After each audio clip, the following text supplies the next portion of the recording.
వాళ్ళు చేసే పూజలకి సంబంధించిన ముచ్చట కానీ వాళ్ళు ఏం చేస్తుండ్రు కానీ ఎట్లా చేస్తుండ్రు కానీ ఇవన్నీ ఏది చెప్పకుండా అన్నీ రహస్యంగా ఉంచుతారు, గోప్యంగా ఉంచి మంచిగా అమ్మవార్లను ఇద్దరిని కూడా చల్లగా తీసుకొని వచ్చుడు తీసుకపోవుడు ఇవన్నీ చేస్తారు. ఇంతమంది 1.5 కోటి పబ్లిక్ అమ్మవారు ఏం కావాలంటే అవి ఇచ్చే రేంజ్లో అమ్మవారిని తయారు చేసుకుంటున్నారు. అంటే గిరిజనుల బిడ్డలు అందరికీ కూడా ఒక్కసారి శనార్థులు మనం చెప్పుకోవాలి.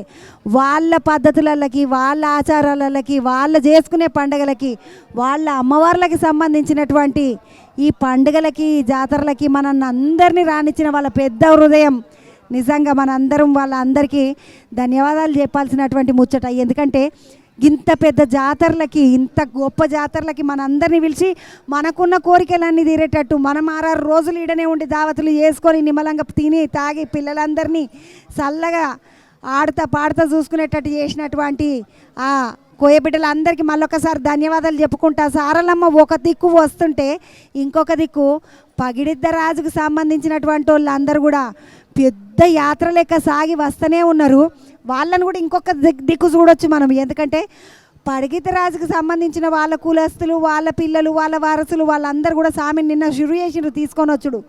తీసుకొచ్చి లక్ష్మీపురం కాడ ఆడ ఆపి మళ్ళీ పసరకాడికెంచి మళ్ళీ షురు చేసి మళ్ళీ ఆడికెంచి మళ్ళీ బయలుదేరి వాళ్ళంతా 80 కిలోమీటర్ల దూరంలోనే స్వామిని, అంత దూరంలో ఉన్న స్వామిని 80 కిలోమీటర్ల దూరంలో ఏమంటారు జంగల అంటే అడవి అంటారు కదా, అడవిలకెంచి తీసుకొని వస్తున్నారంటే వాళ్ళ కష్టం మామూలు కష్టం కాదు. 4 దేవతలను ఒక్కసారి ఒక గద్దె మీద ఒక్కటేసారి మనందరి కళ్ళకు పండుగ లెక్క కనిపించే లెక్క చేస్తున్నటువంటి వాళ్ళందరికీ మళ్ళొక్కసారి శనార్థులు చెప్పుకుంటా. ఈ సమ్మక్క సారక్క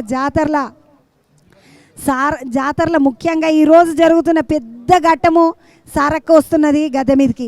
సారక్క వచ్చుడంటే మాట కాదు. సమ్మక్కనన్న చెప్తే జరిసేపు ఉంటుందంట, కానీ సారక్కకి చాలా కోపం అంట.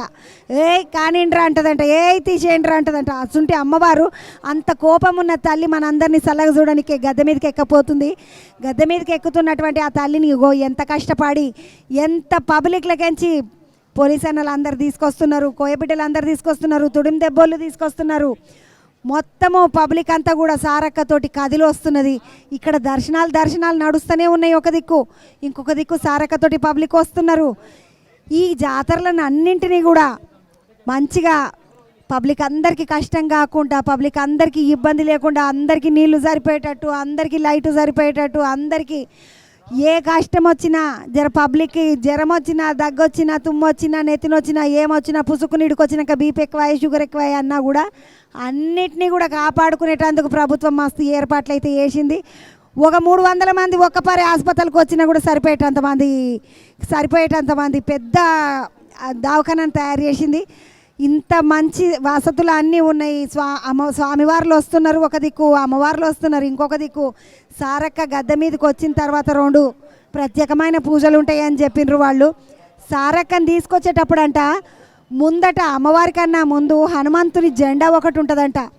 ఆ హనుమంతుని జెండాను పట్టుకొని తీసుకొని వస్తుంటే హనుమంతుడట అమ్మవారిని కాసుకుంటాడట. ఎందుకంటే అమ్మవారు వస్తుంటే ఏ దుష్టశక్తి కూడా అమ్మవారిని ఇబ్బంది పెట్టకుండా, ఏ కష్టం కూడా అమ్మవారికి కలగకుండా ముందు హనుమంతుని జెండా అటెనక తుడుం దెబ్బోళ్ళు మిగిలిన వాళ్ళందరూ వచ్చుకుంటా అమ్మవారికి సంబంధించిన ప్రత్యేకమైన 2 జెండాలు ఉన్నాయి మనకు. అమ్మవారిని చూసినట్టయితే ఆ ఎర్ర బట్టలు కట్టుకున్నటువంటి పంతులు ఎవరైతే ఉన్నారో గిరిజన పంతులు, ఆ పంతుల ముందట అమ్మవారి ముందట ఈ జెండాలను పెట్టుకొని నిమ్మలంగా అమ్మవారిని తీసుకొని వద్దామనుకుంటే పబ్లిక్ చాలా ఎక్కువ ఉన్నారు. ఎట్లా కుదురుతుంది, నడవదు.